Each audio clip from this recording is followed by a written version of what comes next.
Hi friends, నేను మీ వల్లిని. Udayaraju foods ఛానల్కి స్వాగతం అండి. మిగిలిపోయిన అన్నంతో టమాటా రైస్ ఇలా చేశారంటే వారేవా ఏం టేస్ట్ రా బాబు అంటారు. అంత బాగుంటుంది. ఎక్కువ హైరాణ పడకుండా చాలా సింపుల్గా మిగిలిపోయిన అన్నంతో టమాటా రైస్ ఎలా చేయాలో చూపిస్తాను రండి. దీనికోసం ముందుగా స్టవ్ ఆన్ చేసుకుని ఒక పాన్ పెట్టుకోవాలి. పాన్లో 1 స్పూన్ బటర్, 2 స్పూన్ల ఆయిల్ వేసి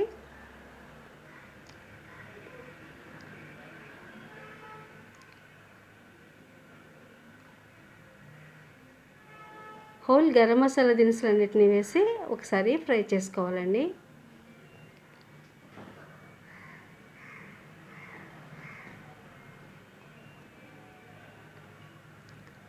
అలాగే 2 పచ్చిమిర్చి చీలికలు, కొద్దిగా క్యారెట్ తరుగు, ఆనియన్స్ తరుగు వేసి వేయించుకోవాలి.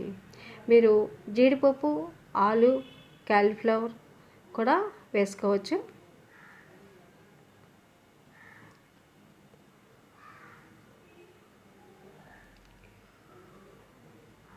ఒక స్పూన్ అల్లం వెల్లుల్లి పేస్ట్ ఫ్రెష్గా వేసుకుని పచ్చివాసన పోయే వరకు బాగా వేయించుకోవాలండి. అలాగే కొద్దిగా కరివేపాకు. చాలా సింపుల్గానే ఇంట్లోనే టమాటా రైస్ తయారు చేసేసుకోవచ్చు. అన్నం ఎప్పుడైనా కానీ మిగిలిపోతే అయ్యో అని అనుకోక్కర్లేకుండా ఇలా చేశారంటే పోటీపడి మరీ తింటారండి. అంత బాగుంటుంది టమాటా రైస్.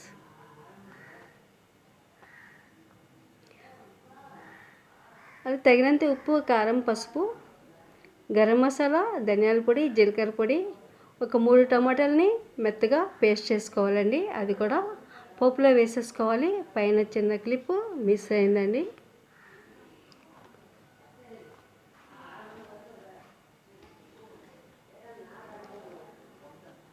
పులావ్కి, బిర్యానీకి ధీటుగా ఉండే టమాటా రైస్ చాలా చాలా బాగుంటుందండి. ఏం కూర చేయాలో తోచినప్పుడు, అలాగే కూరగాయలు ఏమీ లేనప్పుడు ఇలా సింపుల్గా లంచ్ బాక్స్కైనా, బ్రేక్ఫాస్ట్కైనా, డిన్నర్కైనా కానీ చాలా చాలా సూపర్ ఉంటుందండి.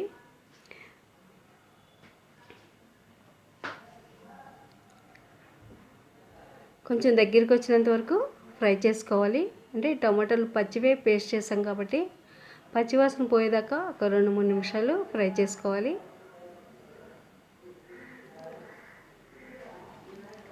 ఆయిల్ కొంచెం సపరేట్ అయినంత వరకు ఈ విధంగా ఫ్రై చేసుకున్న తర్వాత మనం మిగిలిపోయిన అన్నంతో టమాటా రైస్ చేస్తున్నామండి.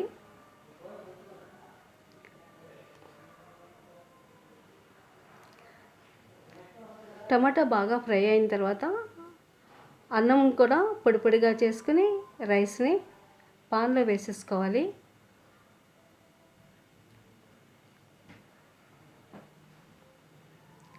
మసాలా అంతా రైస్కి పట్టేటట్లుగా బాగా మిక్స్ చేసుకోవాలండి.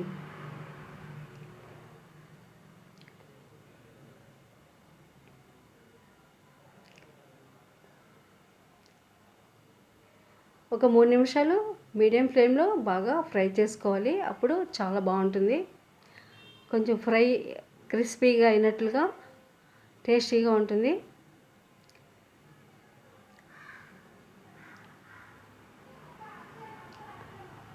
వితిన్ మినిట్స్లోనే మిగిలిపోయిన అన్నంతో ఈ విధంగా టమాటా రైస్ని చేసేసుకోవచ్చు. పిల్లలకైనా పెద్దలకైనా చాలా బాగా నచ్చుతుందండి. అంతేనండి. స్టవ్ ఆఫ్ చేసి ఒకసారి బాగా టాస్ చేసుకుంటే చాలు. ఎంతో రుచికరమైన, స్పైసీ అండ్ టేస్టీగా ఉండే టమాటా రైస్ ఘుమఘుమలాడుతూ కొత్తిమీరతో తయారైపోయింది. ఇప్పుడు సర్వింగ్ ప్లేట్లకు తీసేసుకుని రైతాతో సర్వ్ చేస్తే అదిరిపోతుందండి. ఎప్పుడైనా అన్నం మిగిలిపోయినా కానీ బాధపడవలసిన పని ఉండదు. ఇలా తయారు చేసేసుకోవచ్చు.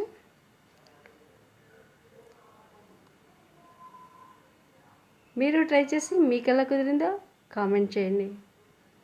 ఈ వీడియో నచ్చితే లైక్ చేయండి. మీ ఫ్రెండ్స్ అండ్ ఫ్యామిలీ మెంబర్స్కి షేర్ చేయండి. Thank you.